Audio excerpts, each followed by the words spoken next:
Hey, salut à toi! Est-ce que tu ferais partie des personnes qui adorent les animaux? Et peut-être que tu as envisagé d'en adopter un. Mais le problème, c'est que tu n'as pas forcément le temps de t'en occuper d'un. Ou peut-être tu en as déjà beaucoup trop à la maison. Ou encore peut-être que tu n'as pas assez de place chez toi. Ou même pire, tu as des allergies aux poils d'animaux. Alors peut-être que la solution pour toi est de tout simplement adopter un robot en guise de compagnon. Bonjour à tous et bienvenue dans cette nouvelle vidéo. Aujourd'hui, nous allons parler de mignonnerie, de boules de poils, mais de technologie et d'IA aussi. En bref, nous allons évoquer le sujet des animaux de compagnie robotisés. Alors, on va pas entrer dans les vieux clichés des robots jouets conçus principalement pour les enfants. Là, on va surtout parler de prouesses technologiques dans la matière, car maintenant, les robots sont beaucoup plus perfectionnés, voire même ils ont des IA intégrées. Du coup, durant cette vidéo, je vais vous présenter plusieurs robots qui sont vraiment à la haute de la technologie et qui peuvent remplacer vos amis boules de poils que vous ne pouvez pas forcément avoir chez vous.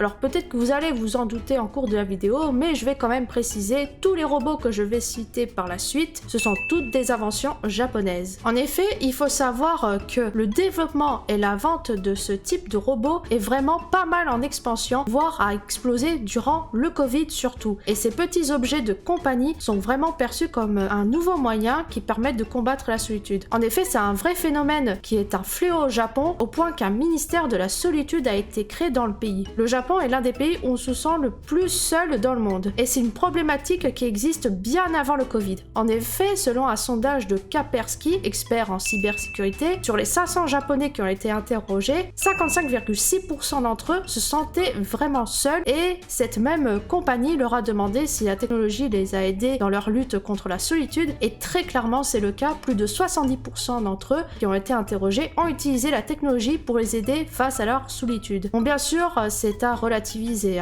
car ce sondage a été fait sur 500 personnes. Mais ça reste pas moins isolé comme phénomène au Japon, car la solitude est un véritable fléau dans le pays, au point qu'il y a des prédictions assez alarmantes vis-à-vis de ce sujet, où on estime qu'il y a autour des 40% de la population japonaise qui va vivre seule chez eux d'ici 2040. C'est vraiment beaucoup, vous imaginez bien qu'il y aurait donc presque un Japonais sur deux qui va être tout seul chez lui. Et donc forcément, face à ce problème sociétal, il existe de plus en plus de solutions pour aider ces Japonais à se sentir moins seuls. Donc il y a par exemple des services à la personne, des IA pour tenir compagnie, et bien sûr il y a la robotique, dont ces petits robots de compagnie qui peut être perçu comme une réponse à la solitude. Pour certains Japonais, ils peuvent être même également vus comme des futurs nouveaux membres de la famille, car il y a une croyance qui est partagée par de nombreux Japonais, qui est le fait que chaque objet a une âme. Cette croyance s'appelle l'animisme, et c'est issu du shintoïsme. Et donc forcément, on peut se douter que derrière, l'industrie de la robotique fait beaucoup en sorte de rendre les robots beaucoup plus attachants et beaucoup plus vivants entre guillemets, si je puis dire, pour qu'ils puissent convenir donc à des adultes comme à des enfants. Alors je vous invite vraiment à suivre jusqu'à la fin de cette vidéo, car les derniers robots que je vais vous montrer sont vraiment impressionnants selon moi, et en plus il y a des intelligences artificielles qui sont utilisées, et donc je pense qu'ils vont sûrement vous étonner. Alors, est-ce que vous êtes prêts à découvrir ces robots incroyables et mignons? Allez, c'est parti, et on commence avec Amagami Ham Ham. Alors voilà un nom très bizarre, et pour la simplicité de la vidéo, nous allons raccourcir par Amagami, qui veut dire bien sûr morsure en japonais, et c'est de même pour le mot ham. Alors ce robot a été conçu par l'entreprise UK Engineering, il mesure 19,5 cm et pèse 380 grammes, et il a l'apparence d'un chat tout mignon, mais qui a des yeux tombants comme s'il était tout triste, en tout cas c'est comme ça que je le perçois. Mais il faut savoir que ce robot peut avoir également l'apparence d'un Shiba Inu. Et ce robot, sa principale fonctionnalité est de vous mordiller le doigt. Oui, c'est bien cela. L'action de mordillon est pilotée par le algorithme. Oui, ils ont donné ce nom-là pour l'algorithme. Et bien sûr, il peut générer 24 méthodes différentes pour mordre votre doigt. Et il y a des modes qui s'appellent par exemple The Tasting Ham, The Holding Time Ham et le massaging ham. Ça donne envie de se faire mordre, hein. Et ces morsures sont généralement de façon aléatoire, bien sûr. Mais alors, vraie question, pourquoi mordre en fait? Eh bien, c'est pour recréer la sensation du mordillement d'un animal ou d'un bébé, et cela vous crée un sentiment de réconfort. Et bien sûr, il va toujours vous le faire, contrairement à un animal ou à un bébé qui va abandonner à un moment ou à un autre, hein. Bref, en tout cas, j'espère qu'il va pas mordre comme ma fille, parce que bon, quand elle était très bébé, hein, quand elle mordait, il y allait très très fort, hein. Au niveau de son design, il faut savoir qu'il est repris des Nemu Animals, qui sont donc créés par Live Earth. Alors je sais pas si ça se prononce comme ça, mais c'est comme ça que l'entreprise s'appelle, et ce sont à la base des peluches d'animaux allongés vraiment trop mignons. Le prix de commercialisation est de 4400 yens, ce qui donne environ 30 €. Ça va, c'est pas super cher, mais malheureusement la vente se fait exclusivement au Japon. En vrai, j'aurais bien voulu l'essayer pour voir hein, ce que ça donne, et si ça réconforte vraiment. Non, c'est pas parce que je n'ai pas d'amis, ça n'a rien à voir avec ça. C'est juste parce que je suis curieuse, c'est tout, hein. Kobo est lui aussi créé par la même société que Amagami, et ce robot étrange, on dirait littéralement l'arrière-train d'un chat. Je ne vois pas comment le définir autrement, hein, pour être tout à fait honnête. Moi, c'est la première chose que j'y ai pensé. Hein. Et lui, on peut l'avoir en Europe. Yeah! Nous aussi, nous avons le droit au bonheur. Kobo fait 32 cm de diamètre et pèse 600 grammes. Alors, il faut savoir qu'il y a aussi un petit format à Kobo qui mesure 21 cm de diamètre, et sa fonctionnalité, lui aussi, est de vous réconforter via ce qu'ils appellent la tail therapy, ou la thérapie par la queue. Ouais, non, oubliez en français, on va rester sur de l'anglais, d'accord? En effet, il est décrit comme étant un robot thérapeutique qui se présente sous la forme d'un coussin avec une queue. Il est rond, il est tout doux, mais surtout, il réagit à vos caresses et remue la queue comme les autres chats. Sa première manière de communiquer avec vous sera avec sa queue. Comme les animaux, il va remuer la queue quand il exprimera un consentement vis-à-vis des caresses en tout genre. Oula!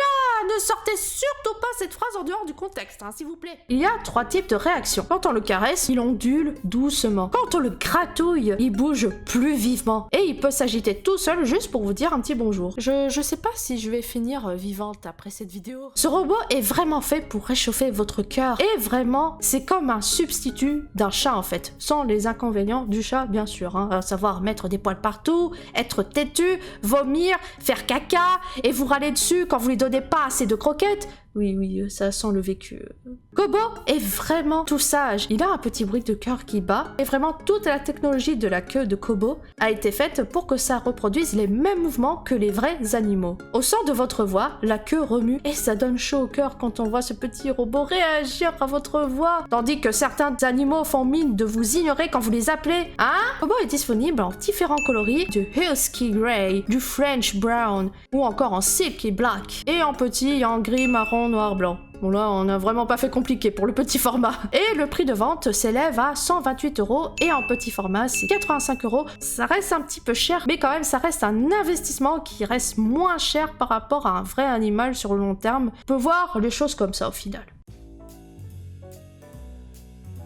Et là les gens, ça n'a rien à voir avec les 2 robots précédents, vous allez voir, celui-là il est vraiment intéressant. Lovat a été conçu par la société Groovix, et c'est un robot qui est là pour vous faire partager de l'amour et qui va vous le réclamer. D'ailleurs ce n'est pas un hasard son nom, car Lovat est le mélange de love et de robot.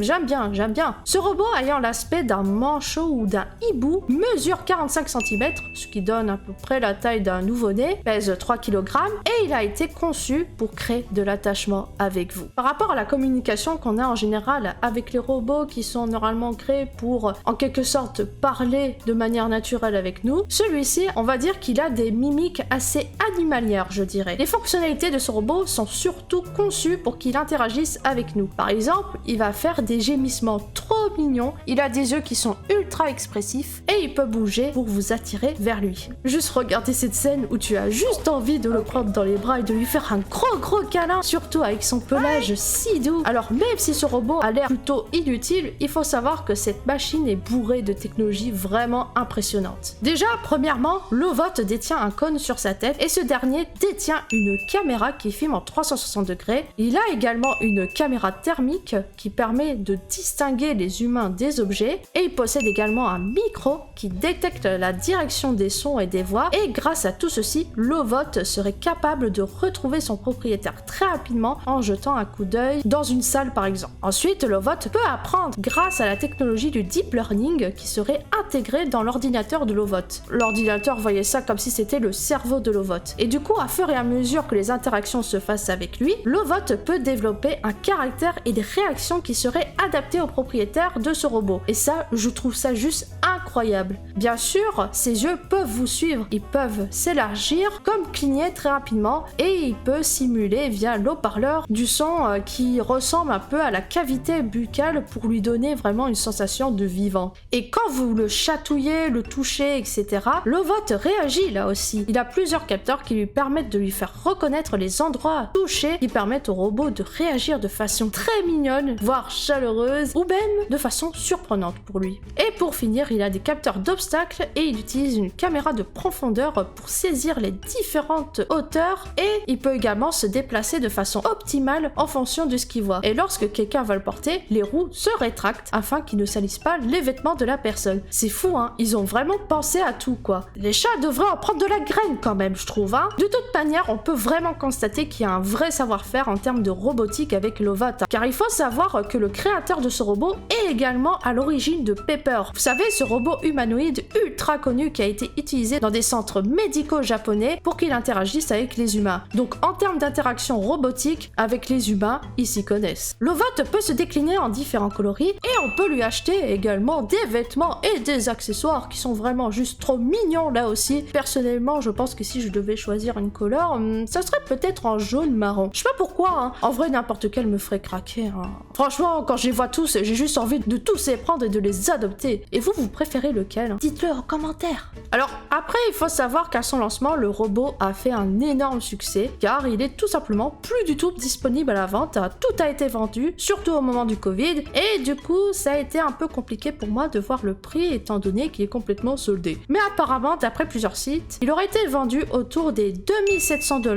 Eh ouais, je vous avais dit que c'était pas un jouet, hein. Et il faut également payer un abonnement mensuel autour des 90 $. Ouf, l'amour n'a vraiment pas de prix quand on en a besoin, hein. Et en plus de cela, le robot était uniquement disponible à la vente uniquement au Japon. Donc bon, ça paraît quand même d'être un robot qui est pas très accessible à tous, mais le fait qu'il y a eu un aussi grand succès, ça veut dire qu'il y a quand même un véritable intérêt d'avoir comme un espèce de nouveau familier pour la famille qui est juste là pour vous soutenir. Mais par contre, il faut savoir que si un jour vous allez au Japon et que vous aimeriez voir ces petites bestioles numériques de près, et ben vous pourrez les retrouver dans un café un peu sur le même modèle que les bars à chats qui s'appelle Lovot Café, et là vous allez trouver plein de ces petits robots avec lesquels vous pouvez interagir et bien sûr profiter de mets en rapport avec le thème de Lovot. Et enfin, nous allons finir avec Moflin. Alors déjà, rien que le nom, c'est assez proche de Buffin, tu sais déjà que ça va être super mignon. Mais pour le coup, ce robot est vraiment intéressant parce que lui aussi, il a une IA intégrée, créée par la société Vanguard Industries et via une campagne Quickstarter, qui a très bien fonctionné d'ailleurs, hein. Moflin est un robot animal de compagnie qui a la capacité d'avoir des émotions et d'agir en fonction de son environnement grâce à l'IA. Il mesure 16 cm, c'est un tout petit bébé animal et il pèse uniquement que 300 grammes. Et il a l'apparence d'un petit cochon d'Inde mutant!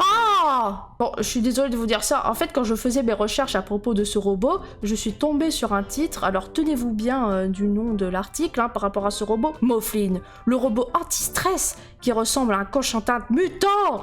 Je trouve que c'est une violence alors qu'il est si mignon et si pipou. Bon, après, c'est vrai qu'il ressemble pas tout à fait à 100% à un cochon d'Inde. Mais quand même, est-ce que ça mérite vraiment l'adjectif de mutant? On dirait qu'il va te cracher du vomi tout vert, là. Enfin bref, passons à la suite. Alors, qu'est-ce qu'on peut faire avec cette petite boule de poil toute mémée? Eh bien, vous pouvez interagir avec lui comme si c'était un vrai petit animal. Moflin est composé de plusieurs capteurs permettant à lui d'apprendre s'étendre et à grandir.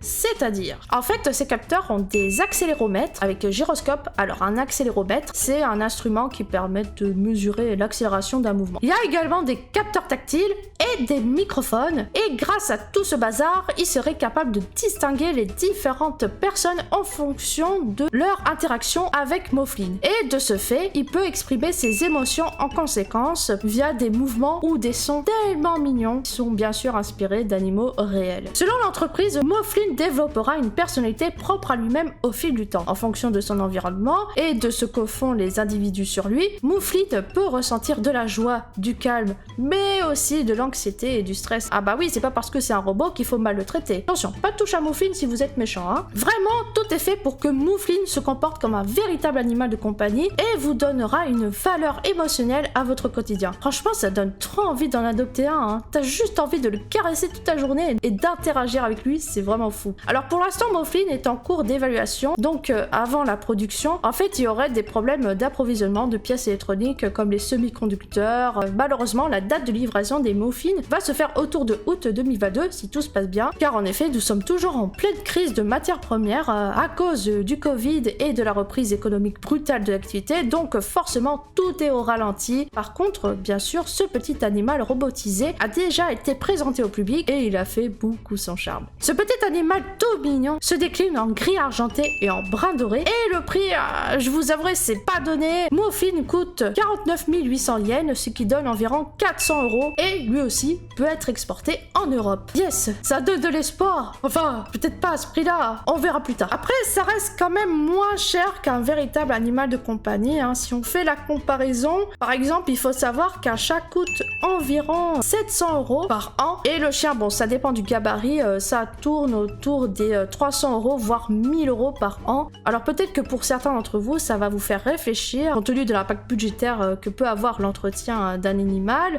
Bien sûr, est-ce que pour vous, ça vous paraît une bonne idée ou non de prendre un animal de compagnie en fonction de ce budget? Parce que s'occuper d'un animal, c'est un coût. Alors je vais quand même me permettre de faire un petit rappel concernant l'adoption des animaux de compagnie. Réfléchissez vraiment bien avant d'en prendre un. Ça peut avoir beaucoup de conséquences dans votre vie et dans votre porte-monnaie. Et j'en parle en connaissance de cause. Il faut savoir que quand vous avez un animal, il faut vraiment garder sa responsabilité envers l'animal et surtout ne les abandonnez pas, s'il vous plaît. Ce sont des êtres vivants. Ils ont créé du lien avec vous, donc soyez respectueux et leur donnez le plus d'amour possible envers vos animaux de compagnie. Et si vous ne pouvez pas vous en prendre un, pourquoi pas vous tourner vers un petit robot et bien sûr soyez gentils avec eux, surtout s'ils en y a. On sait jamais. Ils peuvent peut-être se rebeller, on sait pas. Et voilà, nous arrivons à la fin de cette vidéo, mais avant que l'on finisse, j'aimerais bien savoir lequel de ces robots de compagnie vous a plu. Moi, à titre personnel, je dirais que mon coup de cœur, c'est Moflin, parce que j'aime beaucoup le fait qu'il soit entre guillemets intelligent et surtout tout petit, tout poilu, ça donne vraiment envie, quoi. Après, j'avoue que si on cherche plutôt une présence, on va dire, entre le bébé humain et l'animal, je pense que Lovo serait le robot idéal. Après, c'est clair qu'il coûte spécialement cher, mais bon, si ça vaut vraiment le coup et que ça fait bien son taf, pourquoi pas. Et du coup, j'aimerais bien avoir votre avis là-dessus. Lequel de ces robots vous a le plus intéressé? En tout cas, j'aimerais bien le savoir, donc n'hésitez pas à le dire en commentaire. Alors je vous dis d'ores et déjà qu'il y aura une suite à cette vidéo parce que j'ai repéré d'autres robots de compagnie qui sont vraiment super intéressants, mais qui n'ont pas forcément l'aspect d'un animal, comme ceux que j'ai présentés en vidéo. Donc si vous voulez absolument la voir, marquez en commentaire la suite, s'il te plaît. Oui, on n'oublie pas la politesse, voyons. Allez, n'hésitez pas à liker cette vidéo et à la partager en masse si vraiment elle t'a plu. Ça me ferait vraiment plaisir et je pense aussi qu'elle pourrait plaire à beaucoup de gens qui sont fans de technologie et d'animaux aussi, comme moi quoi, ou à des personnes qui aiment vraiment voir des choses différentes de notre quotidien. Abonne-toi à ma chaîne YouTube si ce n'est pas déjà fait et active la cloche de notification afin de connaître les prochaines sorties de vidéos. Je vous souhaite à tous une très bonne journée ou une très bonne soirée et on se dit à bientôt pour une prochaine vidéo. Bye bye!